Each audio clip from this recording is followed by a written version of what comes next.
Olá, tudo bem com vocês? No vídeo de hoje, vou contar alguns dos causos mais impressionantes que já apareceram aqui no canal. Então já deixa o seu joinha, porque essas histórias merecem demais. Escute aqui esse caso que vou lhe contar, que não foi invenção da minha cabeça, não. Quem me contou foi o próprio Cabra, que passou por isso lá para as bandas do Maranhão, mais precisamente numa região esquisita perto de Grajaú, quase na divisa com o Tocantins, onde nem coruja canta de noite. Se você escutar até o fim, só lhe peço uma coisinha. Reze uma oração das boas, nem que seja aquele Pai Nosso embolado que a avó da gente ensinava quando a gente era menino e mijava na rede com medo de alma. Pois bem, o nome do Cabra era Agenor, um matuto já entrado nos 40 que trabalhava como corretor de terras lá pras bandas de Balsas, vendendo tudo quanto é pedaço de chão. Terra de soja, fazenda meia abandonada, terreno de beira de estrada e até loteamento que só existia na promessa de papel timbrado. O bicho era bom de conversa, mas era mais cético que padre em feira de umbanda. Não acreditava em assombração, dizia que tudo era invenção de velho que não tinha o que fazer.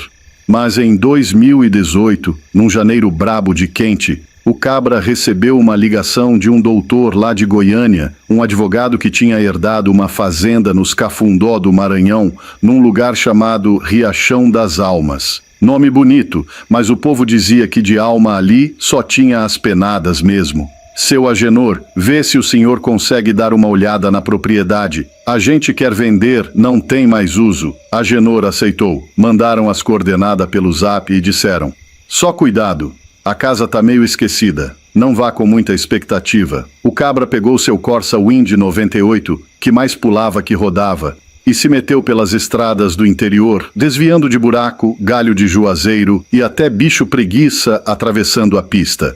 Levou quase 6 horas para chegar. Quando viu, lá estava, uma porteira de madeira torta com uma tabuleta podre, escrito em letras apagadas: Fazenda Santa Cruz dos Mourões, fundada em 1854. Ele desceu, empurrou aquela porteira rangendo que parecia que ia chorar. O mato cobria até o capô do carro. Tinha pé de mamona do tamanho de um homem e grilo mais alto que canto de galo. Deixou o carro no meio do capinzal e subiu um barranco. No alto, feito filme de terror daqueles vagabundo de madrugada, apareceu um casarão grande, colonial, com varanda em volta, mas com telhado caído e as janelas parecendo o olho de defunto. Entrou com o celular na mão, tirando o retrato que era para mostrar para o doutor. Tirou da sala, da cozinha e foi nos quartos. Lá dentro, cheiro de mofo, morcego voando e poeira que dava para plantar feijão. Só que o quarto dos fundos era diferente. Um cheiro estranho, como carne azeda, misturado com vela queimada. Ele ligou a lanterna e viu um colchão jogado no chão, encostado entre a cama e a parede. Quando levantou o colchão, quase mijou nas calças. O chão estava arranhado de todo jeito, com marca de unha, como se alguém tivesse tentado sair dali puxado pelo pé. Mas ele,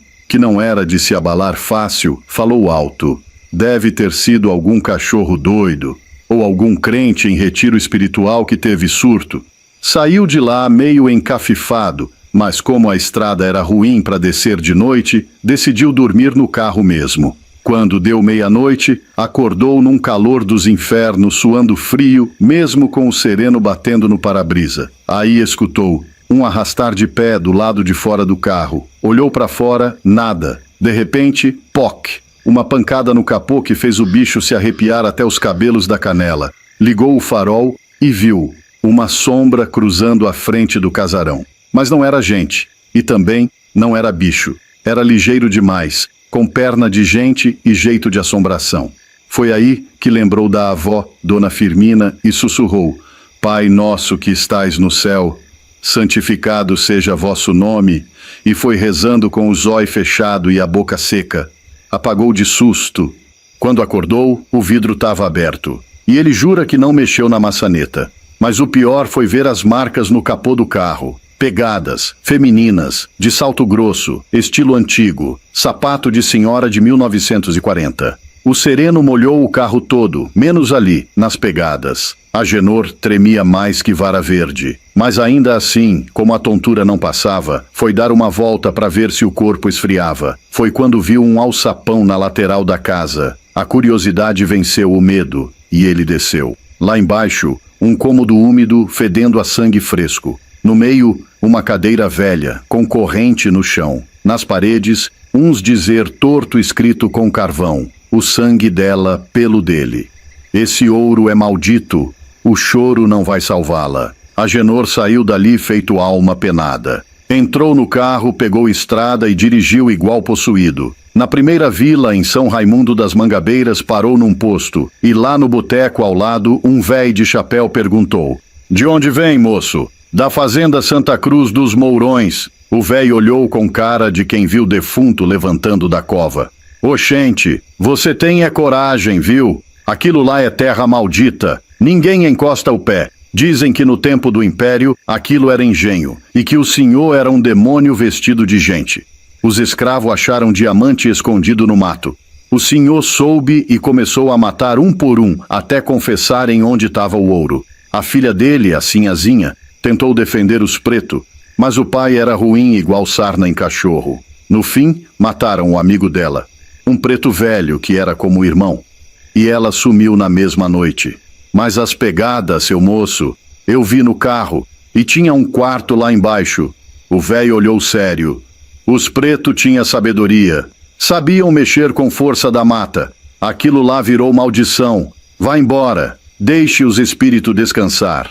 Agenor voltou para Balsas tremendo igual vara de bambu. Ligou pro advogado, contou tudo. O cabra ficou mudo. No fim disse: "Desisti. Vou mandar derrubar a casa." Agenor foi com ele uma semana depois. Levaram trator, homem valente, tudo. Mas bastou a primeira pancada na parede. O trator morreu. Na segunda, pneu furou. O tratorista correu e nem olhou para trás. O advogado sangrou pelo nariz e gritou que era para ir embora. E assim ficou. A fazenda ainda tá lá, intacta. O mato só cresce. E Agenor nunca mais vendeu nada no mato. Agora só vende kitnet em Teresina. E se um dia tu passar por Riachão das Almas, meu fi, e ver uma moça de vestido rodado e sapato antigo caminhando no mato, não olhe, reze, ou então corre. Porque ela não corre não, ela flutua.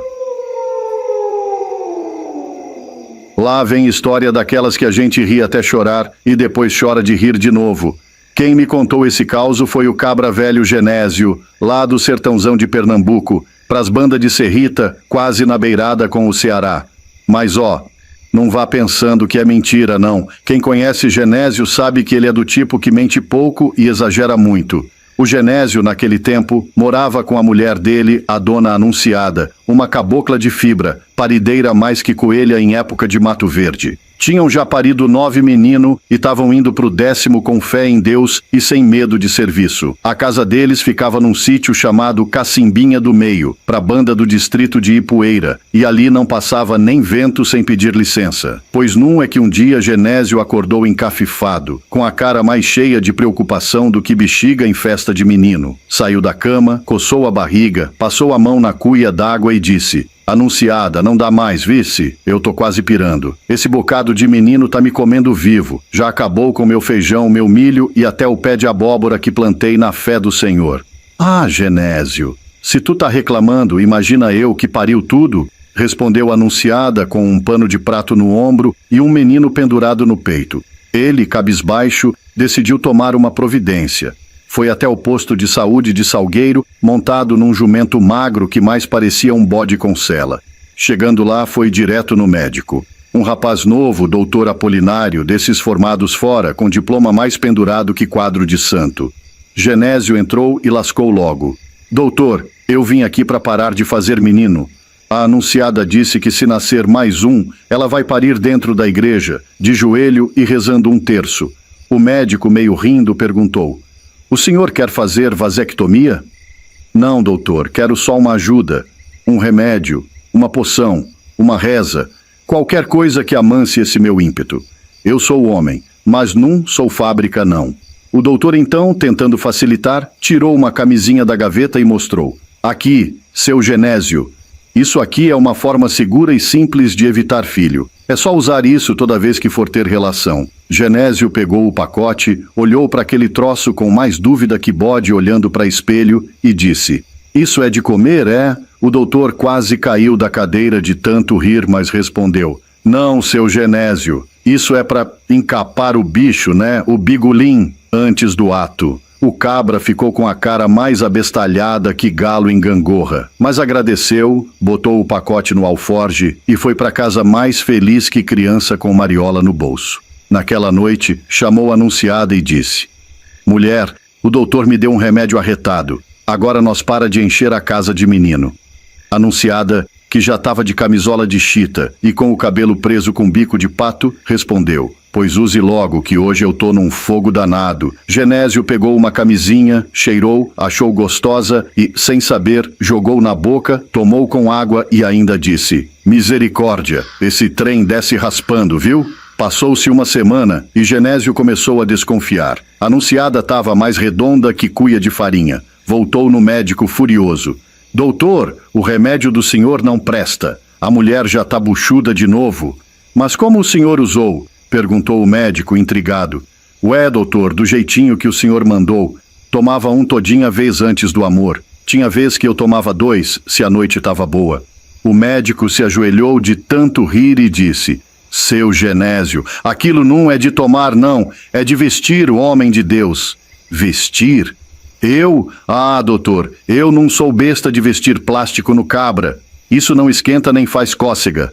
Depois de um longo sermão sobre métodos contraceptivos, Genésio saiu com uma caixa cheia de camisinha. E dessa vez, ele jurou que ia usar direito. Mas o cabra era exagerado. Na primeira noite, botou 10 camisinhas uma em cima da outra, igual enrolar cana-de-açúcar com fita isolante. Ficou todo empacotado. Parecia até carretel de linha. E o pior, passou 2 semanas assim, tirando só para mijar. Quando tirava, parecia que tinha deixado o bicho preso num açude. Resultado: a anunciada embuchou de novo. Lá se foi para 10º filho. Genésio voltou lá no posto, invocado. Meteu o pé na porta do consultório parecendo touro brabo. Doutor, o senhor tá de mangação comigo, nasceu outro. Mas o senhor usou como eu mandei? Usei sim. Mas a culpa é dessas camisinhas bichadas. Tava tudo com um bico grande na ponta. Tive que cortar com tesoura para encaixar direito. O médico bateu na testa. Pelo amor de Deus, seu Genésio, aquilo é o reservatório. O bico é para evitar vazamento. Eita lasqueira! Então é por isso que a anunciada tá inchando igual sapo. O doutor riu até chorar. Disse que ia mandar fazer um curso prático pro povo da roça. E ainda deu mais uma caixa com manual ilustrado. Genésio saiu de lá meio cabisbaixo, mas antes de montar no jumento, ainda virou e disse: Doutor, se nascer o 11º, o senhor vai ser padrinho, vice, e vai ter que dar o nome, mas só pode ser nome bíblico porque menino demais já tá virando seita. E assim, no sertão de Pernambuco, nasceu o famoso Menino Camisildo, o mais novo da prole de Genésio, batizado em homenagem ao método que tentou, mas não funcionou foi nunca. Fim do causo. Por enquanto. Porque a anunciada já estava com desejo de goiaba verde com sal. Eita, povo danado!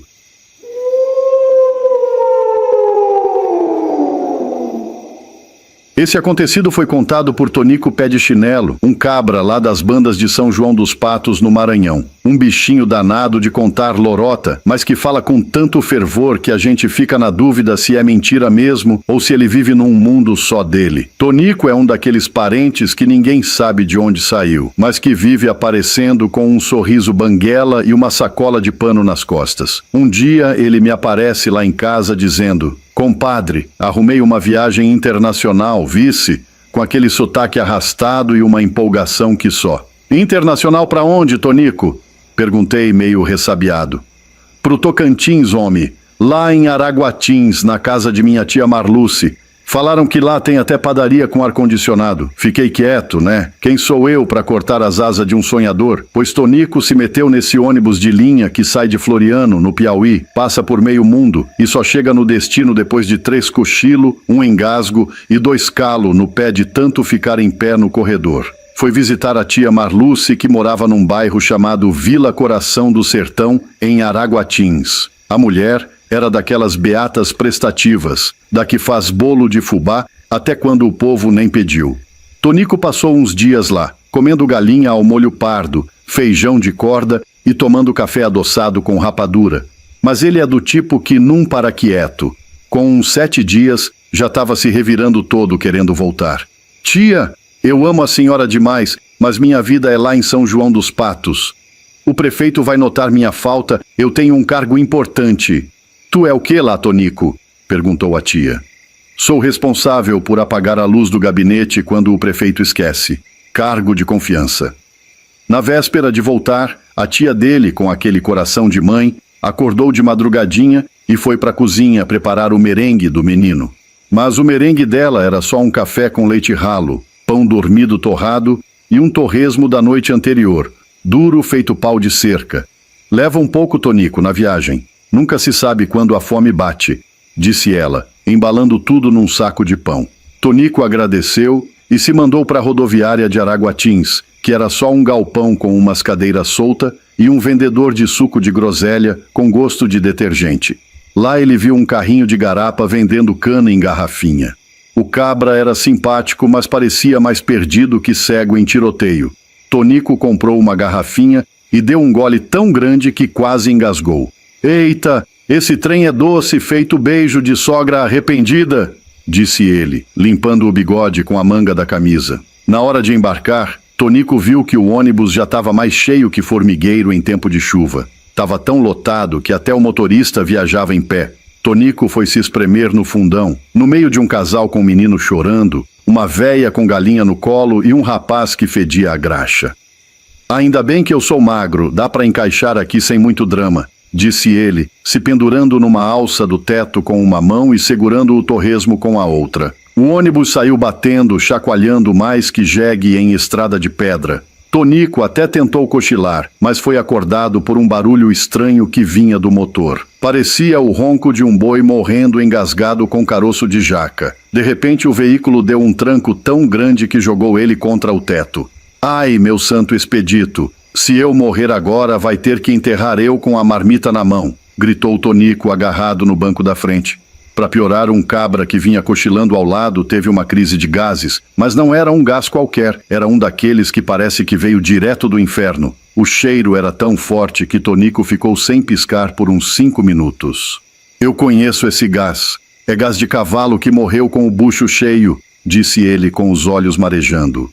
Quando o ônibus fez uma curva mais fechada, Tonico perdeu o equilíbrio, caiu de bunda no corredor e a sacola dele voou, abrindo no meio do povo. O torresmo saiu rolando, o pão duro acertou a cabeça de uma criança e o café com leite molhou o pé de uma beata que gritou: "É água benta! Tá amarrado!" Depois de tanto sufoco, o ônibus parou numa parada em Augustinópolis. O motorista anunciou: 20 minutos de descanso. Tonico, ainda zonzo, desceu e foi direto num barzinho do lado. Pediu um copo de leite, mas o atendente era novo na função e botou leite com pimenta. Tonico bebeu sem perceber e quase vomitou na calçada. Esse leite é do cão, tá mais forte que a cachaça do Zé da Venda. Mas a cereja do bolo veio quando ele tentou voltar pro ônibus. Tinha uma moça sentada no banco dele, toda perfumada, com fone de ouvido e cara de quem não ia ceder espaço. Tonico, envergonhado, ficou de pé de novo e jurou que nunca mais ia visitar ninguém fora do Maranhão. Se tia Marluce quiser me ver de novo, vai ter que pegar o jumento e vir ela, porque eu só volto pro Tocantins se for de jegue com almofada, dizia Tonico, já em São João dos Patos, contando o causo na calçada com um copo de catuaba na mão. E assim se encerra esse causo arretado. Moral da história: quem viaja de ônibus pelo sertão tem que ter fé, estômago e um pacote de lenço umedecido.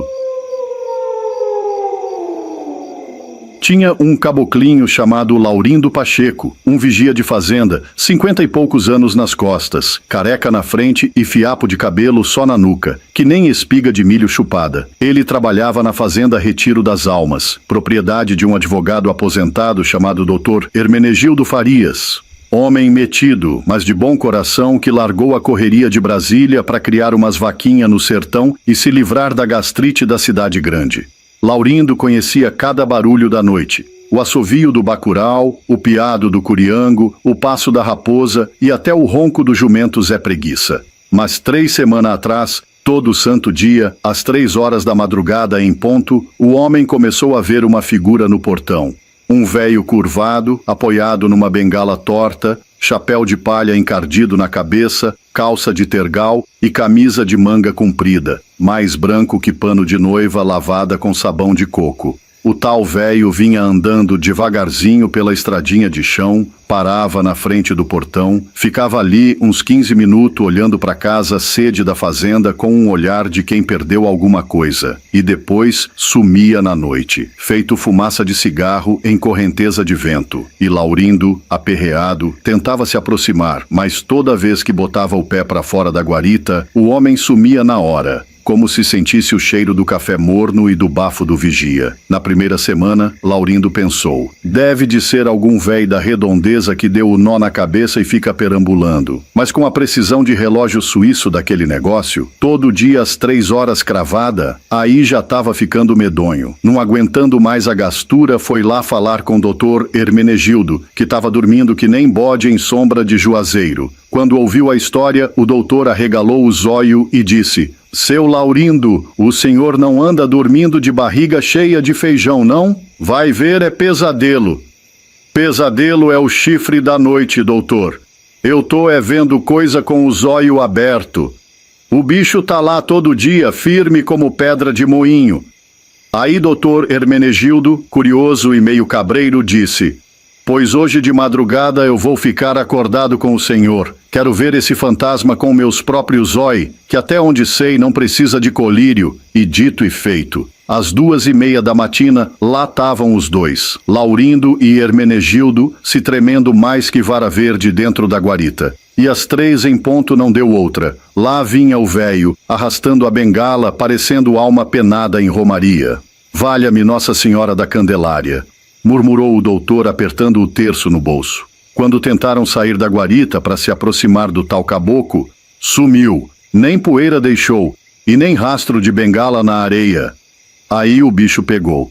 No outro dia, doutor meteu o pé na estrada e foi no cartório de Parnarama procurar saber quem tinha sido o antigo dono da fazenda. Descobriu que a terra pertencia a um homem chamado Raimundo Oliveira, conhecido como Maurílio da Cana, que viveu lá a vida todinha e vendeu a fazenda em 2017, logo depois que a mulher dele, Dona Dalvina, morreu de desgosto por ter perdido uma galinha de estimação. Maurílio faleceu 1 ano depois. De tristeza, diziam os vizinhos. O doutor foi bater um papo com a parteira mais velha da redondeza, Dona Jovina do Açude Grande, que contou com a língua mais solta que rede de pescar. Maurílio era doido por aquela fazenda. Quando vendeu, disse que tinha entregado a alma junto. Depois da morte da Dalvina, ele vivia no portão, olhando para casa, igual quem espera alguém voltar. No dia que morreu, disseram que ele foi visto caminhando de novo para lá, debaixo da lua cheia. Depois disso, ninguém viu mais. Até agora. Doutor Hermenegildo ficou encucado e pensou: será que o cabra tá vindo ver se ainda cuidam do que era dele? Na noite seguinte, em vez de se esconder, o doutor e Laurindo foram direto pro portão e ficaram esperando. Quando o véio apareceu, ele parou a uns metros e olhou os dois com aquele olhar de peixe morto. Seu Maurílio? Perguntou o doutor, com a voz tremendo mais que sanfona velha. O véio assentiu com a cabeça e pela primeira vez falou: o senhor tá cuidando da minha terra direitinho? Tô sim, seu Maurílio. As vacas tão gorda, a horta tá verdinha e até os cururu tão cantando feliz. Maurílio sorriu e disse: tem só uma coisinha. Se puder plantar um pé de ipê amarelo ali onde Dalvina plantou o jasmim dela, eu agradeço. Ela gostava tanto. Dizia que flor amarela era riso de Deus. E não deu outra. No outro dia, o doutor foi na cidade, comprou a muda de ipê mais bonita que tinha e plantou bem onde o véio apontou. Laurindo ajudou e jurou que, enquanto cavava, sentiu o cheiro de sabonete de alfazema, que era o que Dalvina usava. Naquela noite, Maurílio apareceu mais uma vez. Mas diferente. Andava ereto, sem bengala e com um sorriso tão calmo que parecia vento em tarde de domingo. Obrigado, doutor. Agora posso descansar com minha Dalvina. Cuide bem da terra. Ela tem amor demais espalhado nos cantos. E então, ele sumiu. Não como nas outras vezes, mas foi se desfazendo na luz da lua, como se virasse poeira dourada. Desde então, Laurindo diz que nunca mais viu fantasma, mas às vezes sente uma brisa diferente passando pelo jardim. E o ipê? Rapaz, aquele ipê cresceu feito filho de benzedura. 3 meses depois, já estava florido, amarelo que nem ouro de tolo. Gente de Codó, Timon, até de Teresina vem só para ver e ouvir o causo.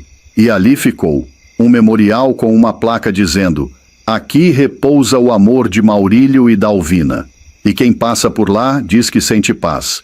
E um cheiro fraquinho de alfazema. Eita, causo bonito, não foi? Agora vá pegar um café que eu já tô com outro na ponta da língua. Tinha uma viúva, a Dona Mariá, mulher dura, daquelas que amassava barro com o pé e fazia telha com a mão. Desde que o finado Valdomiro bateu as 10 com a língua de fora, ela vivia só na fazendinha dela, a São Judas Tadeu das Dores. Nome comprido para terra pouca e seca, cheia de cupim e saudade. Os filhos tudo tinham se bandeado para longe. Um foi-se para Imperatriz, virou vigia de motel. O outro sumiu no mundão. Dizem que foi dar aula de informática em Goiás, mas ninguém tem certeza. A pobre da Dona Mariá passava os dias sentada na rede, ouvindo os estalos do telhado e relembrando dos tempos em que o terreiro era cheio de galinha, menino correndo e bule de café borbulhando no fogão a lenha. Mas agora, só silêncio. Nem a galinha carijó quis mais ficar e fugiu com um galo da vizinha. O curral, antes animado, agora só servia de morada para um sapo gordo e melancólico que coachava como se tivesse perdido a esperança também. Foi numa manhã nublada, daquelas que até o sol se esquece de sair, que Dona Mariá escutou 3 batidinhas secas na porta da frente. Pensou que fosse o vento ou a beata Zuleide pedindo açúcar de novo, mas as batidas repetiram. E foi aí que ela se arrastou da rede, resmungando mais que cachorro em dia de trovoada, e abriu a porta com o trinco rangendo mais alto que porta de cemitério velho.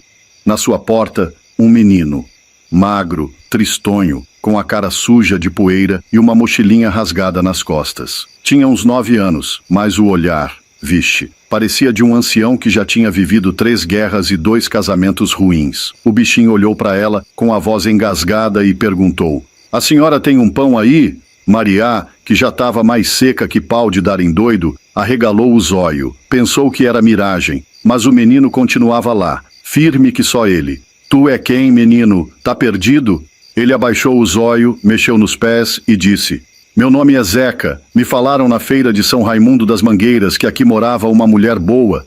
Mariá engasgou no cuspe seco. Boa? Ela? Ninguém chamava ela disso desde que parou de emprestar sal. Mas alguma coisa naquele olhar remelento e naquela coragem de pedir pão mexeu com o coração dela, que já estava mais duro que tripa de porco seca. Deixou o menino entrar. Serviu um restinho de angu que tinha, um pão dormido e um café tão fraco que dava para ver o fundo da caneca. Zeca comeu como se fosse manjar dos anjos. Depois, com a barriguinha cheia, contou sua história. A mãe tinha morrido no ano passado, o pai sumido no mundo, e ele andava de casa em casa até ouvir falar de Mariá. Disse que fugiu de uma mulher ruim que batia nele com uma colher de pau e decidiu procurar um lugar onde pudesse, segundo ele, respirar em paz. Mariá escutou tudo com a cara de quem não acredita, mas o coração estava amolecendo mais do que sabão molhado. Naquela noite, preparou o quarto que fora do filho mais novo. Botou o lençol limpo, arrumou o travesseiro e deixou a porta entreaberta. No outro dia, Zeca acordou antes do galo. Já estava no terreiro com a vassoura na mão e um sorriso tímido na cara. Varreu tudo, deu milho para os pombos, que nem era deles, buscou água do poço e ainda perguntou: a senhora não quer plantar mais uns milhinho, não? Vi que tem terra boa ali no canto. Mariá bufou. Terra boa é o quê, menino? Isso aqui é só areia e promessa. Mas o Zeca, com a teimosia de quem já comeu poeira do mundo, cavou um pedacinho de chão e achou 3 sementes dentro de uma latinha velha. Disse que ia plantar porque sua mãe ensinou que terra triste precisa de conversa e semente precisa de fé. Ela riu. Fé. Aqui nem reza braba dá conta, meu filho. Mas ele plantou assim mesmo. Regou com uma lata de óleo velha, conversou com a terra, contou piada pro chão e ainda cantava Asa Branca com voz desafinada. Mariá só observava. com cara de quem não queria se importar, mas no fundo estava ali, espiando da janela feito comadre curiosa. Uns dias depois, 3 brotinhos verdes brotaram, pequenos, mas teimosos, igual o menino. Mariá se agachou, tocou a terra com a mão trêmula e sentiu algo que nem lembrava mais: vontade de rir. Com o tempo, Zeca foi virando dono da casa. Ajudava em tudo. Colava retrato do Valdomiro na parede com chiclete, fazia armadilha para pegar rato e ainda chamava Mariá de tia. Depois escorregou mãe, num domingo, quando levou um tombo feio e chorou com o queixo ralado. Mariá fingiu que não ouviu, mas o coração pulou igual feijão em panela quente. Tudo estava bem. Até que chegou uma carta do povo do serviço social lá de Balsas. Disseram que iam mandar um assistente para ver o menino. Mariá gelou até os ossos. Na noite anterior à visita, Zeca falou baixinho: "Se quiserem me levar, a senhora vai deixar?" Ela abraçou o biquim e disse: "Não sei, mas se tentarem, a gente se esconde lá no chiqueiro." O menino riu, Mariá riu e o sapo gordo coachou de inveja. No dia seguinte, o tal assistente chegou. Um rapaz ajeitado, com cheiro de perfume e cara de quem nunca limpou um curral. Conversou com Mariá, viu os pés de milho, os desenhos de carvão no galpão e a mochila esquecida no canto. Anotou tudo no bloquinho e antes de ir disse: "Tem laços que o sangue não faz, mas o coração sim." 2 meses depois, Mariá virou mãe de papel passado. E Zeca, agora com nome duplo, Zeca do Brejo, era dono da fazenda mais alegre do Maranhão. E se tu for hoje lá em Lagoa do Mato, vai ver os dois sentados na varanda tomando café e contando história. Porque no fim das contas, como Mariá sempre diz, às vezes a vida só precisa de um menino remelento e 3 sementes para florescer de novo. Eita, causo bonito, né não? Pois não é que lá pras bandas de Lagoa do Ouro, bem no sertão de Pernambuco, teve um causo que até hoje o povo fala, dá risada e coça a cabeça? Quem me contou foi Zezinha de Anísio, que escutou do pai dela, que jurava de pé junto que era verdade pura, acontecida bem ali vizinho, quase na divisa com Águas Belas. Pois veja bem, tinha lá um fazendeiro por nome de seu Belmiro do Barro Branco, homem já de uns 60 e tantos anos, já com o espinhaço meio troncho, mas teimoso como mula chucra. Belmiro tinha herdado aquela fazenda de umas 100 tarefas de terra do pai dele, junto de um gado de primeira, tudo boi Nelore, zebu, guzerá e mais uns curraleiros valentes. Só que o véio, depois de perder 2 mulher, foi arranjar para casar de novo com uma donzela chamada Donana, que mal tinha dado 25 janeiros. Era uma moça toda faceira, de trança preta, cinturinha fina, que tinha chegado de lá do Piauí para morar com a tia e acabou fisgada pelo véio. O povo falava: "Oxe, seu Belmiro é doido, pegou foi uma cabrita para cuidar do pasto." Mas ele só ria com aquele beiço caído e dizia: "Melhor pasto verde que capim seco, vice." Mas a verdade é que o véio já estava meio frouxo das carrapetas. Casaram, ficaram só os dois naquela casa grande que rangia nas cumeeiras. Nunca chegou o menino. O véio dizia que era falta de sorte, Donana botava a culpa na reza fraca do marido. Aí foi que começou o aperreio. De uns tempos pra cá, o gado de seu Belmiro começou a minguar. Uma semana morria 3, noutra 2, depois 4. O veterinário que veio de Garanhuns meteu remédio, deu injeção, botou até soro nos bichos, mas nada. O gado morria igual mosquito em casa de raquete elétrica. Foi quando o vaqueiro Chico Maneta, que só tinha 9 dedos, deu o palpite: "Seu Belmiro, o senhor não pensa em chamar um benzedor, não? Lá em Pesqueira tem um homem que benze até vento, faz vaca com mastite dar leite puro de novo." O véio coçou o sovaco, torceu o beiço. "Ah, Chico, eu não boto fé nisso não. Mas o gado acabando, é melhor tentar do que ficar só olhando." Mandou chamar o tal benzedor, que atendia por seu Lourenço da Gameleira, magrelo, cabra de chapéu de couro, que falava mais enrolado que fio de fone velho. O Rome chegou montado num jegue magricelo, desceu, benzeu o chão e foi logo perguntando: "O que é que tá pegando por aqui, patrão?" Belmiro contou a desgraça toda, mostrou o pasto, as carcaças, o curral. Lourenço foi lá no meio do gado, passou a mão em umas vacas, murmurou uns troço esquisito, assoprou no cangote de um garrote e voltou. Oxe, seu Belmiro, o negócio aqui é sério, mas não é o gado não, é o senhor. Belmiro arregalou o zóio. Como é, Rome? Eu tô são, só um tiquinho fraco das pernas. Pois é aí, o mal tá no senhor. Se eu não benzer o senhor primeiro, esse gado vai tudo pro beleléu. Depois não diga que eu não avisei. Belmiro engoliu seco, ficou coçando o queixo. Lourenço foi logo passando a receita. Tem que tirar a roupa todinha e deitar numa rede ou numa cama que eu faço o benzimento, é só pros fluidos ruins sair. Que é isso, Rome, pelado assim? Eu não sou doido nem tá desse jeito. Então deixa o gado morrer, eu vou indo. Mas foi o véio dar 2 passos para dentro, ouviu o berro triste de uma vaca, virou a cabeça e viu o bicho cair duro, espumando. Ficou branco igual sabão, voltou correndo. Mas, se não for eu, pode ser outro. O Chico Maneta, quem sabe? Não serve. Peão é peão. Não carrega o peso da fazenda. Quem carrega é o patrão. Desesperado, Belmiro virou-se para Donana. E tu, mulher? Tu pode, né? Metade dessa boiada é tua também, ué. Donana arregalou os olhos. Botou a mão no peito. Mas vendo o tanto de gado caindo, pensou no dinheirinho dela, no vestido novo que sonhava comprar em Caruaru e consentiu. Tá certo, se é para salvar a boiada eu me deito. Foram pro quarto. Donana tirou o vestido, cobriu só com um lençol e se deitou na cama de varas. Seu Lourenço entrou, fechou a porta com um creque medonho, empurrou o ferrolho e o véio correu para espiar pelo buraco da fechadura, que era grande feito um bigo de pote. Aí começou o show. Lourenço pegou no pé de Donana, passou o dedo, fez um sinal de cruz. Vou pegar nos teus pés para sarar as vacas malhadas. Subiu pras canelas murmurando. Agora pego nas canelas para livrar os bezerros do caroço. Foi pras coxas.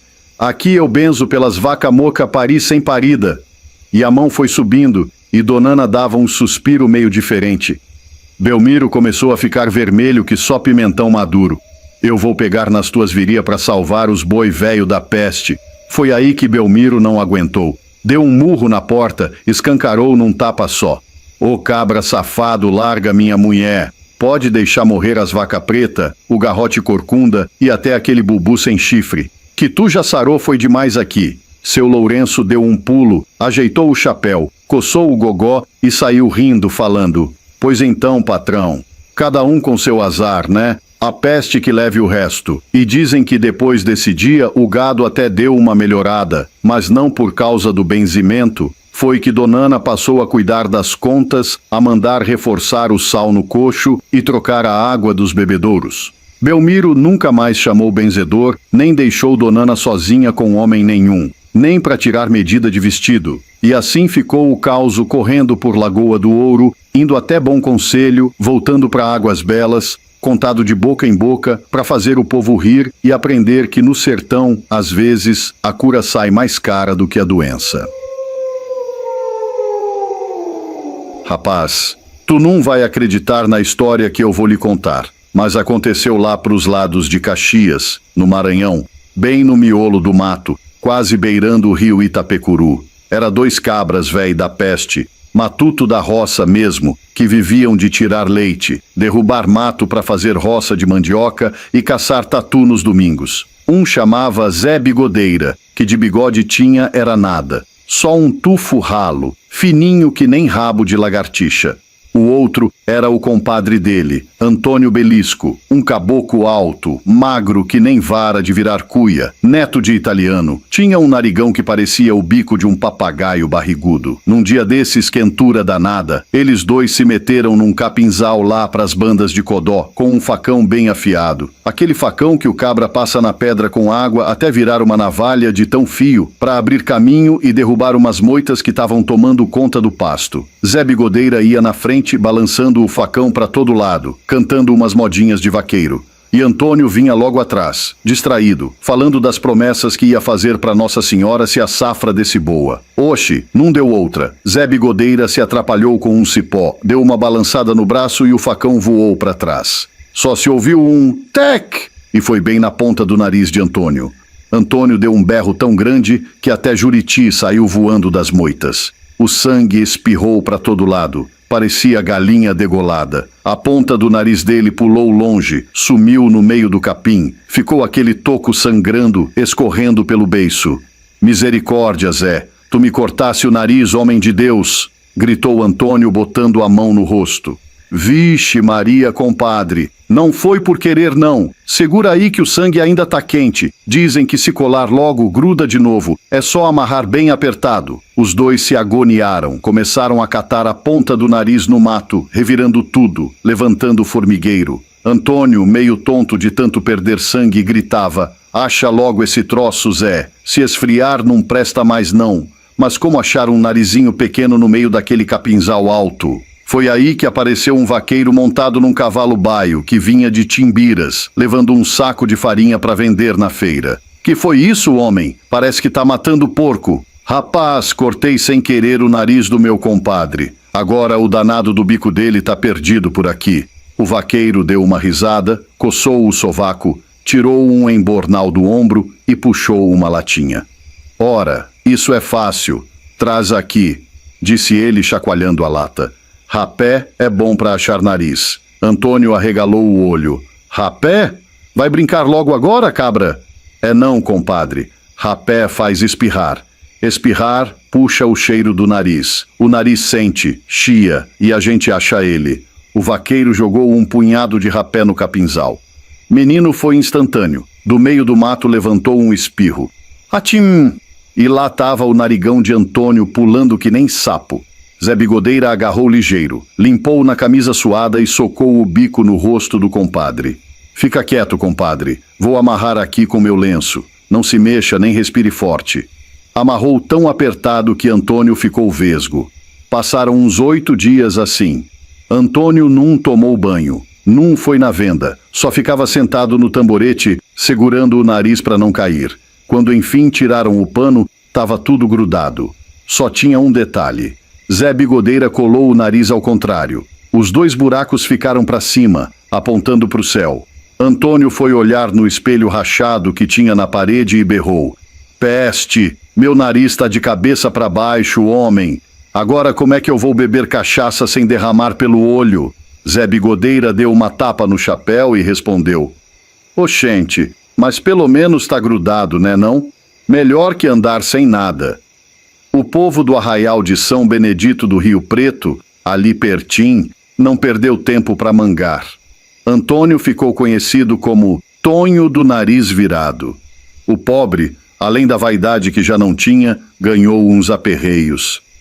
Quando fumava o cigarrinho de palha, a fumaça saía pelos buracos para cima, enchia o chapéu. O chapéu dele vivia preto, encardido, e de vez em quando se espirrava forte, o chapéu voava longe. Pior foi no inverno. Bastava chover e Antônio ficava todo entupido, gripava, reclamava da água que entrava direto para os miolos.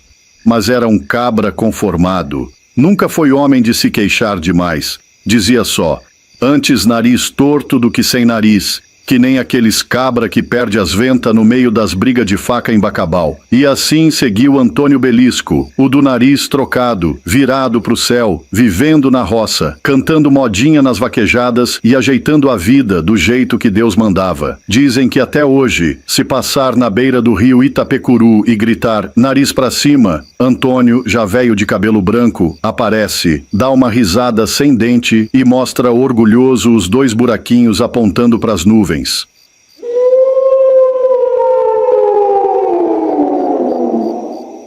Lá pras bandas de Codó no Maranhão, vivia um cabra magricelo, de beiço rachado de sol, chamado Seu Benedito, homem de uns 56 anos, que vivia de bico e uns roçados de mandioca. Benedito tinha o costume de dizer que era rico em saúde, mas pobre de tudo o resto. Um dia desses, o cabra foi intimado para ir em Caxias, onde ficava o fórum, por conta de um rolo de pensão que ele devia para os meninos dele. O homem tinha logo 9 filhos de Deus espalhado, cada um com a cara mais troncha que a outra. Tudo por conta dos amores que Benedito teve nas festanças de São João, São Pedro e até nas quermesses de Nossa Senhora. Chegando lá no fórum, o juiz era um homem arrumado, doutor Arnaldo, de terno passado no ferro quente e com voz que parecia sino de igreja. Logo mandou Benedito entrar. Entre, seu Benedito. Fique de pé aí na frente. Oxe, mas logo de pé, doutor. Eu vinha andando lá de Timon, uns 15 léguas daqui. Meu espinhaço tá reclamando. O juiz deu um pigarro e falou. Nome completo? Benedito Pereira dos Anzóis e dos Trambiques. O povo dizia que esse nome era de batismo e de fama.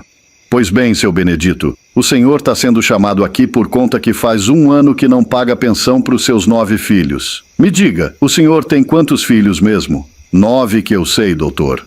Mas deve ter uns perdidos por aí, de umas vaquejadas que fui em Barra do Corda. O juiz arregalou o olho. E o senhor se diverte como? Eu? Oxente! Pego 1 litro de catuaba, boto um forrozinho de Flávio José e fico vendo as galinhas ciscar. Às vezes jogo dominó na bodega do seu Zé Tico. O juiz anotou e perguntou meio curioso. E por que o senhor se separou da sua mulher? Doutor, foi ela que me largou. Disse que minha casa parecia uma salada. Me chamou de banana, botou uns pepino no meio e mandou eu tomar no jiló. Aí eu disse para ela, vai plantar batata, mulher. E ela foi. Nunca mais voltou. O juiz coçou a cabeça e respirou fundo. Mas o senhor entende que precisa pagar pensão para os filhos, né? Oxente, doutor, como é que eu vou pagar pensão se eu não pago nem hotel? Eu moro num barraco lá no bairro Santo Antônio, que quando venta forte parece que vai sair voando. Minha vida não é hotel, não. É barraco mesmo. Seu Benedito, pensão alimentícia é para dar comida para os seus filhos? Ah, entendi. Mas como eu vou dar comida se nem para mim tá tendo? Eu recebo um salário minguado. Metade vai para remédio, que eu tenho um bocado de coisa. Colesterol, diabetes, pressão alta. O resto vai para energia e água. Fico uns 4 dias só no jejum. Pois devia ser evangélico então, que faz jejum por fé. Oxe, eu faço jejum é de fome mesmo, doutor. Fico 3 dias só na água e uma farinha quando dá. E eu me admiro de mim, vice? Força de vontade é grande. O juiz riu meio sem querer. Eu também tento comer o trivial, filé mignon, lagosta, ave Maria. Eu como é escondidinho mesmo, mas não é esse de carne não. É um restim que fica debaixo do fogão. E de sobremesa? Ah, doutor, eu olho para a foto de um pudim na parede e fico só pavê. Comer mesmo, nem lembro o gosto. Rabada eu gosto, mas só rapada do tacho. Mulher minha, eu digo que é feijoada. Pensa num trem feio. O fórum todo caiu na risada. Doutor Arnaldo balançou a cabeça. O senhor é engraçado demais. Mas me diga, o senhor usa Viagra? Oxente, pra quê? Pra cair no meio do mato? Isso aí é pra quem ainda tem ânimo. Eu tô broxa, mas broxa feliz. Sem preocupação. Aí Benedito se encostou na cadeira e começou a prosear do nada. Doutor, sabe qual a diferença de rico e pobre? O rico é triste, vive encafifado com imposto, dívida grande, gasolina da Hilux. Já o pobre ri de tudo. Eu outro dia fui num show do Pablo do Arrocha, lá em São Luís, rindo que só. Tinha uma madame do meu lado que nem batia palma. Rico é assim, só sorri com o canto da boca. O juiz sacudiu a caneta. Pois é, seu Benedito, mas o senhor precisa pagar pelo menos um pouquinho para essas crianças, nem que seja para ajudar com o arroz e o feijão. Arroz e feijão é luxo, doutor. Lá em casa é farinha com água. Às vezes, quando tem, bota um torresmo. Mas vou tentar. Não prometo não. A audiência já estava se esticando mais que elástico de calçola velha. O povo todo rindo das histórias do Benedito. Até que o juiz disse, pois bem, audiência encerrada. Vá com Deus, seu Benedito. Mas lembre, pensão é coisa séria. Benedito saiu se espreguiçando. Valeu, doutor. Deus lhe pague. Vou andando de volta para Timon. Se vê um jegue por aí, dou carona. E foi saindo pela rua quente, o sol rachando, com o chapéu de palha caindo pros lados, cantando um shot baixinho. Ô vida besta, mas ô vida boa. E assim termina o causo desse cabra que ri da própria desgraça, mas não esquece de viver. Quem quiser que conte outro, pois o sertão tem história que só.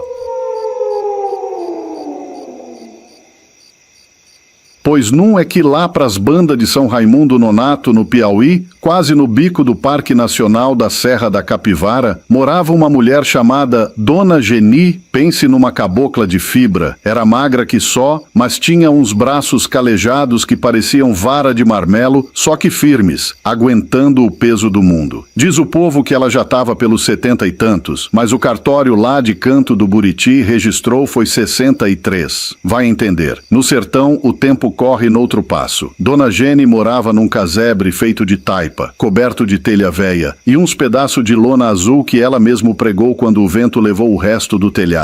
Ficava bem ali, encostadinho num mandacaru que servia de sombra para a galinha botar. A casa parecia suspirar de cansaço, mas não caía não, porque parecia que a teimosia dela segurava o barro no lugar. A bichinha acordava antes do galo, antes até do grilo se espreguiçar. Ainda era escuro quando ela acendia o fogo de lenha, botava o bule preto para chiar e murmurava umas prece miúda para Nossa Senhora Aparecida. Fazia o café forte que até o cheiro acordava o vizinho lá do outro lado do morro. "Você acredita, compadre, que ela falava com o café?" disse uma vez o Zé Pescado, que mora lá pro lado de Colônia do Gurgueia. Ela dizia: "Ô meu preto, me dá força que hoje tem muito para se arrastar." E tinha mesmo. Dona Geni carregava balde d'água do açude seco, que mais era um espelho rachado, capinava o quintal, catava feijão que parecia mais pedra do que comida e ainda dava conta de uns netos que apareciam por lá como formiga em rapadura. Ela teve 5 filhos, 2 já morreram de febre braba, lá pras bandas do Maranhão, quando foram cortar cana em Codó. Outro foi-se embora para Sorriso, no Mato Grosso, atrás de lavoura de soja, e nunca mais deu notícia. Só restaram Maria do Socorro, que mora em Petrolina vendendo din-din na beira do Rio São Francisco, e o Tonho, que vive prometendo voltar para construir um quarto de alvenaria para a mãe. Mas esse só promete, minha filha. Só promete, dizia Dona Geni, abanando o rosto com um leque de palha. Um dia, chegou um moço de Teresina, cheio das modernidades, com celular caro pendurado no pescoço e um sorriso grande demais para quem não conhecia o sertão. Queria tirar foto do povo sofrido, como ele disse. Dona Geni arregalou o zóio e deu uma risadinha sem dente. "Ô, sente fio feia desse jeito, vá procurar um retrato mais bonito." Mas o cabra insistiu. "Dona Geni, a senhora tem uma beleza que o mundo precisa ver." "Eita, nunca me chamaram disso não.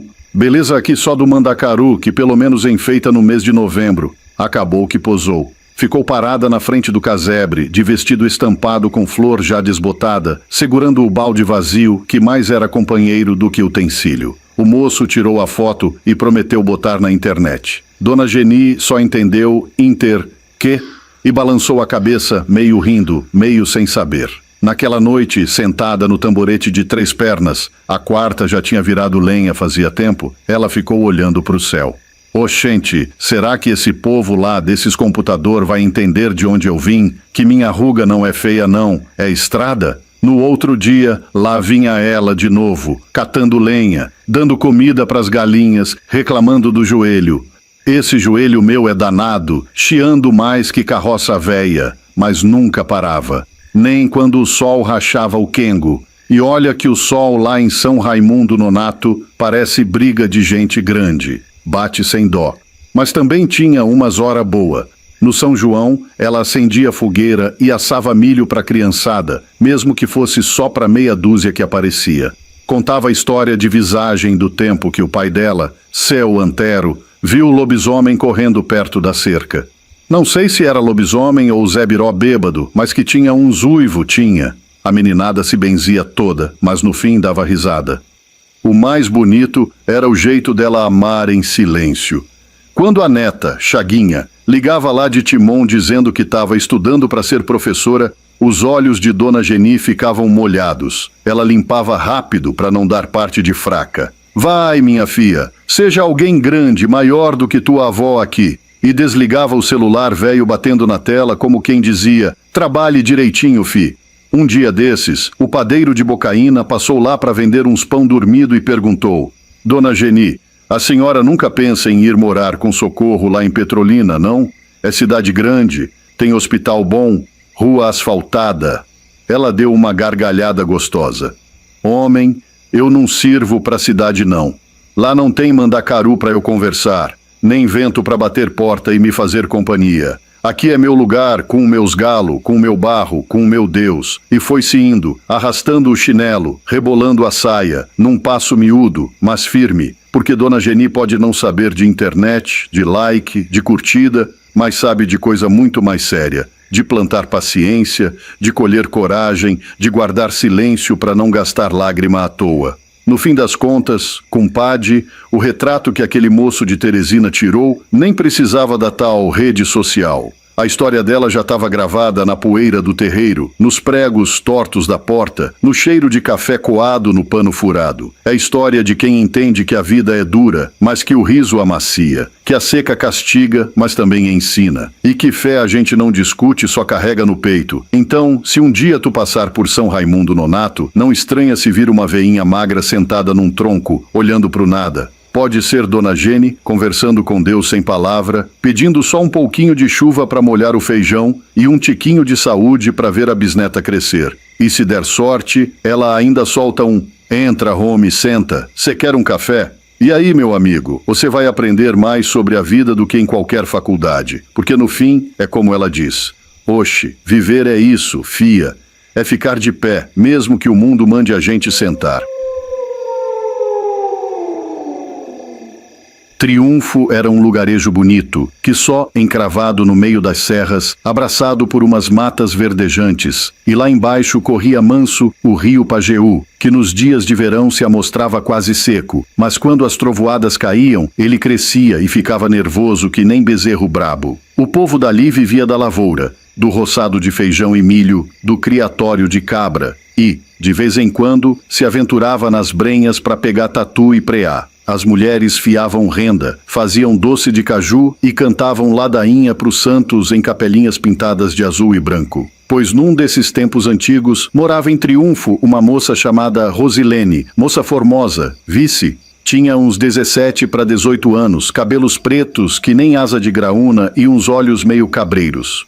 Vivia ajudando a mãe na casa e cuidando dos canteiros de flores do quintal. Diziam que era recatada, mas também meio sonhadora. Ficava para lá e para cá folheando uns livrinhos de novena, suspirando à toa. Um belo dia, nas férias do São João, apareceu por Triunfo um moço lá das bandas de Codó, no Maranhão. Se chamava Sebastião, era filho de comerciante e vinha visitar uns parentes distantes. O cabra era todo cheio de proseio. Usava chapéu de palhinha bem engomado e falava arrastado, coisa que encantou Rosilene, coitada. Numa missa dominical na igrejinha de São José, o olhar dele cruzou com o dela e pronto, o fogo se acendeu. Não deu nem 15 dias e os dois já se encontravam às escondidas pelos matos de tardezinha, com desculpa de colher jasmim. O namoro foi ligeiro que nem rabo de lagartixa e Sebastião, metido a sabido, abusou do sentimento da moça. Rosilene, inocente feito cabrita nova, se entregou às vontades dele. Quando acabou o mês, Sebastião despediu-se de Triunfo prometendo carta, aliança e tudo mais. Mas que nada. Sumiu no rumo de Codó e nunca mais deu notícia. Rosilene ficou com o coração espremido de saudade e poucas luas depois, com o corpo dando sinais de mudança. A barriga começou a despontar e o povo da vila, que tem língua maior do que orelha de burro, logo começou a cochichar. Com medo da faladura, a família tratou de mandar Rosilene para casa de uns parentes num sítio isolado lá pras beiradas do rio Pajeú, quase na divisa com Serra Talhada. Lá, ela teve o rebento sozinha, numa noite de chuva grossa. Mas Rosilene, tomada de vergonha e desespero, fez o que ninguém esperava. Pegou o menino recém-nascido e, tremendo que só vara verde, jogou dentro do poço fundo do rio. Voltou para Triunfo dias depois, como se nada tivesse acontecido. Reatou a vida de antes, cuidava das flores, fazia renda e rezava na igrejinha. Só que por dentro vivia num martírio danado, o coração apertado de remorso, o peito doendo com o peso daquele segredo. Mas Deus e o sertão têm jeito de não deixar nada encoberto por muito tempo. Passaram-se uns 2 anos e veio para Triunfo umas santas missões, com uns frades franciscanos que pregavam de sol a sol. E num desses sermões, o frei Clementino, homem tido como iluminado, apontou para Rosilene no meio do povo e disse alto, com a voz que retumbava feito trovoada: "Minha filha, Teu pecado tá pingando sangue nos teus peitos. Vai chegar a hora do teu acerto. O povo arregalou os olhos. Rosilene ficou branca como vela. No outro dia, o Frei chamou todos para irem até o poço do Pajeú, o mesmo onde Rosilene escondera o fruto da sua vergonha. Mandou o povo se alinhar, as moças donzelas na frente, as casadas atrás e os cabras por último. Ergueu o crucifixo para o alto e gritou para o rio: Sai daí, criatura do pecado, e vem mamar no peito da tua mãe, que aqui te espera. Rapaz, pense num rebuliço. O rio começou a borbulhar, a água virou um caldo escuro, e lá do fundo saiu um bicho, meio cobra, meio menino, com olhos vermelhos chorando lágrima de sangue. O monstro foi se arrastando até Rosilene, que desmaiou. O povo berrava, fazia o sinal da cruz, corria para todo lado. O bicho, sem dó, cravou os dentes nos peitos dela e sugou com gana, até se fartar. Depois, se atirou de volta nas águas do Pajeú e sumiu, deixando só um rastro de espuma preta. Quando Rosilene acordou, o corpo dela começou a fumegar. Saía chama do peito, do umbigo, dos olhos. Num guincho de dor, se atirou dentro do poço e desapareceu para as profundezas. Dizem que foi o castigo de Deus. Desde então, quem passa por aquelas bandas lá para as cercanias de Serra Talhada, jura que ouve de noite um chorinho de menino misturado com gemido de cobra. E quem tem coragem de olhar para as águas escuras do poço, vê às vezes um corpo em brasa boiando, rodando devagar. O povo de Triunfo aprendeu a contar essa história de boca em boca, com riso nervoso, para lembrar que pecado escondido um dia se vinga, e que as águas do rio Pajeú não guardam segredo de ninguém. Eita mundo véi sem porteira! Esse causo quem me contou foi seu Anfilófio, um velho magro, de pé inchado e língua solta, que mora lá pros lados de Lagoa do Mato, no Maranhão, lugar quente que só forno de padaria e cheio das histórias assombradas. Pois é que nos tempos de antigamente, morava lá um cabra caçador chamado Firmino Valdivino, conhecido por todo mundo por Seu Firminzinho do Grotão.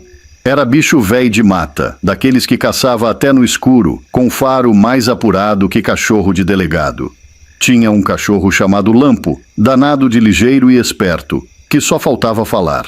Os dois era unha e cutícula. Seu Firminzinho era o tipo do sujeito que dizia que não tinha medo de nada, nem de alma penada, nem de onça, nem de sogra. Mas como diz o povo da roça, quem muito diz que não teme é porque tem medo calado. Todo ano, quando chovia demais, lá pelos meados de abril, sumia tudo quanto era bicho da mata.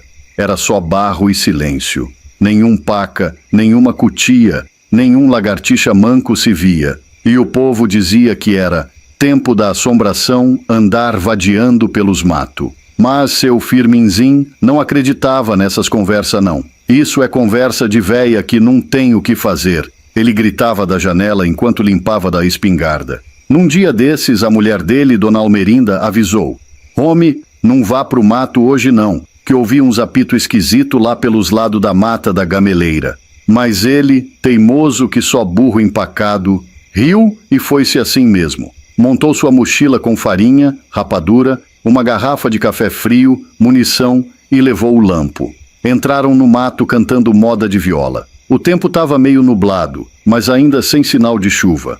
Lampo farejava de um lado, Firminzinho do outro. Andaram umas léguas e nada, nem pena de passarinho. Foi então que, já perto do brejo do capim grosso, Lampo empacou. Ficou com as orelhas em pé, o rabo entre as pernas, e deu um ganido fino. Que foi, Lampo? Viu alguma coisa? Perguntou o Firminzinho, tentando enxergar por entre os galhos. Foi nesse instante que ele viu um vulto, um treco preto, grande, que atravessou a trilha ligeiro, como se fosse vento. Firminzinho gelou até o último pelo do sovaco. Deve ter sido só um tatu do mato. Ele tentou rir, mas a voz saiu fina que nem assobio de menino. Lampo começou a rosnar, e de repente...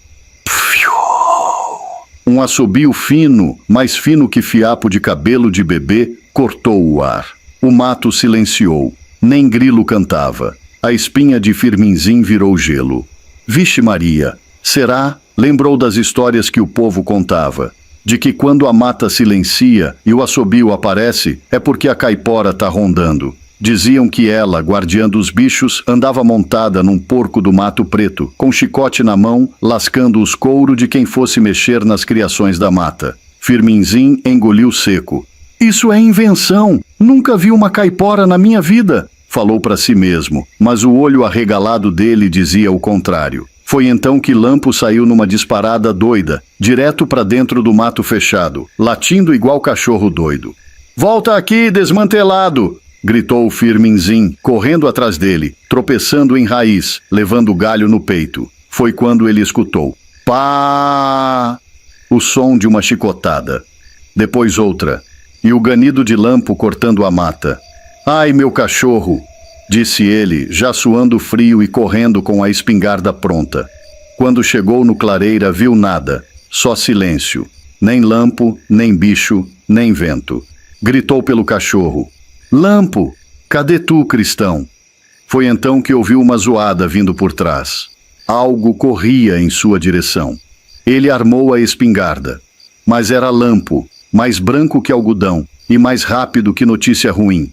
Passou voando por ele, com o rabo no meio das pernas e a língua de fora. Antes que Firminzim pudesse reagir, sentiu algo puxar suas pernas. Caiu de boca no chão. E aí foi que começou o castigo. Pá, pá, pá. As chicotadas voavam nas costas dele. Gritava mais que menino sem merenda. Tentava ver quem era, mas só via 2 olhos vermelhos faiscando no escuro.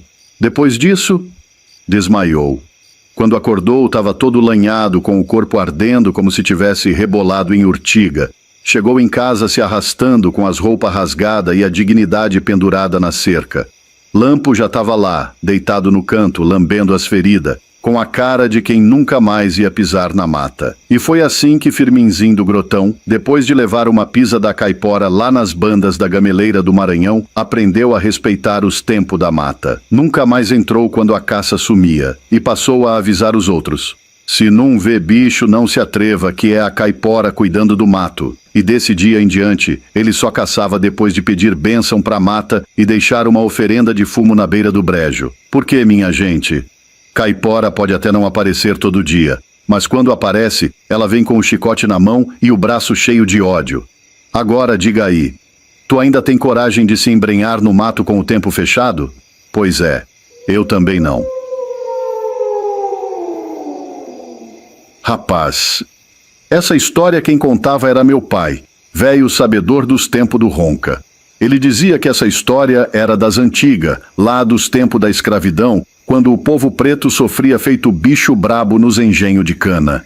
Eita tempo danado de ruim, pois a tal tia Balbina, que eu nunca vi com os olhos, era uma negra forte, valente e com um coração cheio de esperança, mesmo com a vida só dando chicotada. Ela era cativa lá pras bandas do Engenho Santa Cruz, ali pros lados de Pindaré Mirim, no Maranhão. Nessa época, existia um maldito chamado Maneco Pimenta, um feitor sem alma, ruim que nem cobre seco em sol de meio-dia. Diziam que só o nome dele já fazia neguinho fugir pro mato ou subir no pé de caneleira para se enforcar, só para não cair nas mãos dele. Esse maneco não era só feitor não, viu? Era mais que isso. Era capitão do mato, pegador de escravo fugido, assassino. E para completar a ruindade, ainda tinha 2 cachorros enormes que ele adestrava só para morder gente. Se você fosse pego por ele, era a morte, ou pior, a tortura. Negro que fugia e caía nas garras dele, era amarrado em embira, jogado no tronco, apanhava de chicote de 4 pernas, palmatória, comia comida azeda e ainda era esfomeado por dias. Teve um pobre coitado que o maneco prendeu e fez sofrer a noite toda. Depois largou ele amarrado no sol, todo furado, os bichos bicando vivo. Era um demônio com chapéu de couro. Mas um dia, rapaz, a justiça de Deus deu as caras. Tia Balbina, mesmo com o marido entrevado de reumatismo, resolveu fugir. Acreditava em Deus e não aguentava mais. Saiu no escuro da noite, com o coração palpitando que só tambor de festa. Quando o maneco ficou sabendo, fez logo o que sabia fazer de pior. Selou o cavalo, pegou os cachorros e se enfiou no mato com cara de quem queria matar. Os rastros dela ainda estava fresco, e os cachorros, fungando feito alma penada, foram seguindo o caminho. Quando viu, já estavam no pé da serra, onde ela tinha se escondido numa toca de pedra. O danado do maneco sorriu, achando que estava com a vitória na mão. Tá achando que fugiu foi, nega? Agora vai ver o doce do inferno, disse ele, batendo no coldre e mandando os cachorros esperar. Lá de dentro, tia Balbina respondeu com a voz trêmula: por misericórdia, seu maneco, prenda os cachorros, eu me entrego. Pelo amor de sua mãe, eu me entrego. Mas ele não tinha mãe no coração. Agora tá mansinha, né? Espere que já vou lhe buscar. E entrou na caverna escura, achando que ia pegar a mulher fácil. Gritava: cadê tu, Balbina? Aparece, sua preta safada! Mas a negra era sabida. Já estava com uma pedra grandona na mão. Quando ele se aproximou, cabrum. A pedra desceu que nem justiça divina no cangote dele. Pegou em cheio no quengo do feitor. Ele tombou igual vara podre. Os cachorros, sem saber o que fazer, ficaram lá rondando o dono. Tia Balbina, com coragem que só Deus explica, correu por dentro do riacho, atravessando o mato até sumir do mundo. Diz o povo que os cachorros ficaram com fome e, pois é, rapaz, comeram o próprio dono. É castigo que chama, né? A negra fugiu dias e noites, faminta, cansada e com o coração pendurado de saudade do marido. Chegou com os pés em sangue no Recife, onde virou ganhadeira. Vendia quitute, lavava roupa, fazia o que podia para juntar uns trocados. Não falava do passado, só queria uma coisa: libertar ela e o véi dela. Com a ajuda de uns senhores abolicionistas, gente de bom coração, conseguiu juntar uns contos de réis. E um dia, com um homem branco que ela confiava, voltou lá no Maranhão. O tal homem foi negociar com o fazendeiro, mas o coronel, orgulhoso, disse: essa negra ainda me serve muito bem, não vendo por menos de 6 contos. Mas o cabra insistiu, falou que eles já era véi. Que um tinha reumatismo, outro nem força mais tinha. Por fim, com relutância, o fazendeiro topou, mas antes quis ver quem era a negra. Mandaram chamar Balbina, que estava escondida no canavial. Quando ela apareceu toda trêmula, quem viu foi a mulher do fazendeiro. E a sinhá, endemoninhada, foi para cima da negra, arranhando, gritando: fujona, maldita! Mas os outros negros da fazenda, que tinha amor grande por Balbina, se juntaram. Era mais de 50 com foice, enxada, machado. Foi uma rebelião. O povo se revoltou de vez. O fazendeiro e a mulher dele foram posteados ali mesmo. Morreram no meio do canavial, sem chance de escapar. Mas ninguém saqueou nada. Ninguém roubou nem uma rapadura. Era só vingança, raiva guardada de anos. Tia Balbina e o véi viveram seus últimos anos livres, com a carta de alforria na mão, a alma lavada e a consciência limpa. E é por isso, meu fi, que eu digo: a justiça de Deus tarda, mas quando vem, ela vem com pedra na mão. Esse foi o causo de hoje. Agora vá buscar um cafezinho que eu tô com a garganta seca e a língua fervendo para mais um. O cabra que me contou essa história foi seu Darcy do Pé de Serra, lá de Pio IX, no Piauí. Um véi de palavra mansa que já foi tropeiro, curador de bicho e até carregador de santo em procissão. Ele jurava de pé junto que viveu isso com os próprios zói, e eu, que não sou besta nem nada, prestei atenção em cada fiapo dessa conversa. Segundo ele, tudo aconteceu numa madrugada fria das brabas, lá pras bandas de Cáceres, no Mato Grosso, quando ele estava voltando da lida na fazenda do coronel Filogônio, que tinha mais boi que vergonha na cara. Seu Darcy vinha montado no cavalo galego, que era mais esperto que gente, e sabia cada atalho entre o mato e a estrada de chão.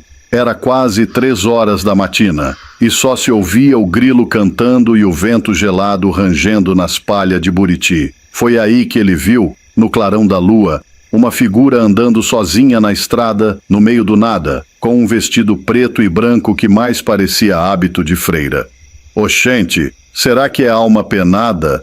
Pensou ele com a espinha gelando. Mas o cabra era valente, né?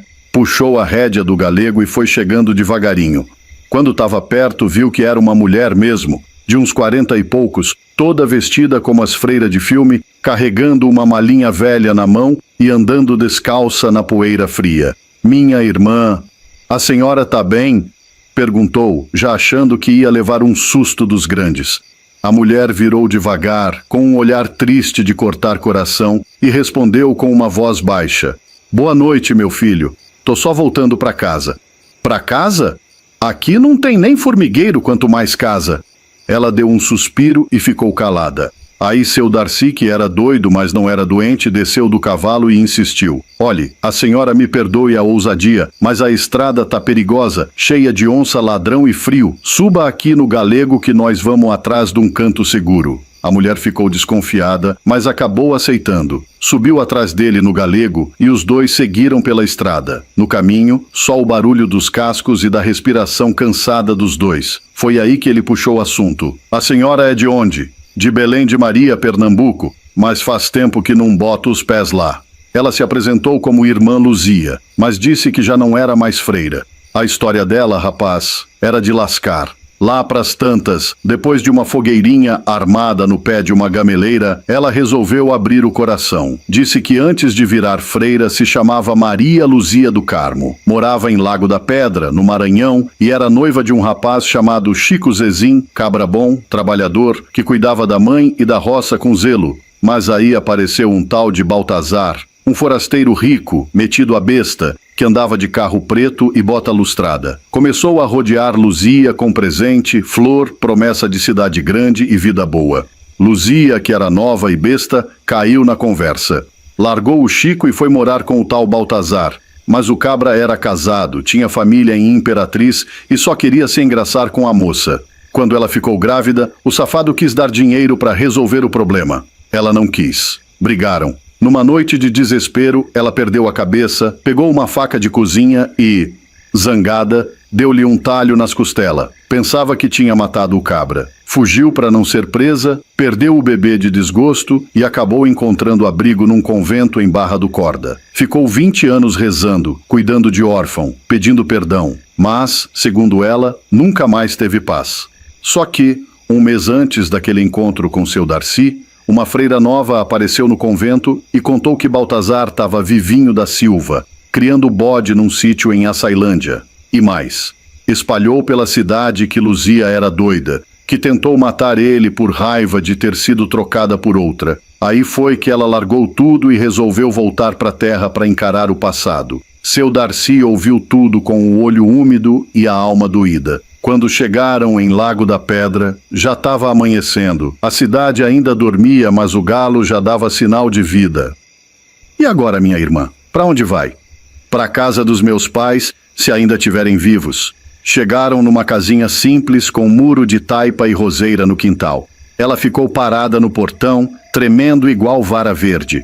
Seu Darcy segurou a mão dela. Vá, minha filha. Se for para apanhar, que seja com saudade. Luzia bateu na porta. Quem atendeu foi uma velha de cabelo branco, que quando viu a filha, soltou a bacia no chão e gritou: Luzia, minha filha, é você? Abraçaram-se como se o mundo tivesse parado. O pai saiu com o pijama ainda torto e chorou calado, só abraçando as duas. Seu Darcy chorava escondido atrás da cerca. Quando virou para ir embora, escutou a voz da senhora gritando: Espere, moço, venha tomar um café. O senhor trouxe minha filha de volta. Ele ficou mais uns minutos, tomou um café com cuscuz, se despediu com o coração cheio. Antes de sair, Luzia perguntou: Seu Darcy, e o Chico Zezim? O pai dela respondeu sorrindo: Não saiu daqui nunca, minha filha. Abriu uma borracharia na beira da pista. Nunca casou. Sempre dizia que ainda esperava um certo alguém. 3 meses depois, seu Darcy recebeu uma carta com cheiro de flor do campo. Era de Luzia. Contava que tinha reencontrado o Chico, que ele a perdoou sem dizer uma palavra, que se casaram numa cerimônia simples na igrejinha da vila. E o mais bonito, que ela estava esperando um bebê, uma menina, com quase 43 anos. Vamos chamar ela de Luzinha, dizia a carta, porque é ela que clareou meu caminho de volta. E é por isso, meu filho, que quando você vê uma estrada deserta no Mato Grosso ou no sertão do Piauí, lembre-se, às vezes, quem caminha sozinho de noite é só alguém tentando achar o caminho de casa. E Deus sempre bota um anjo no meio do caminho, nem que seja montado num cavalo chamado galego. Fim do causo. Agora vá ver se o café ainda tá quente.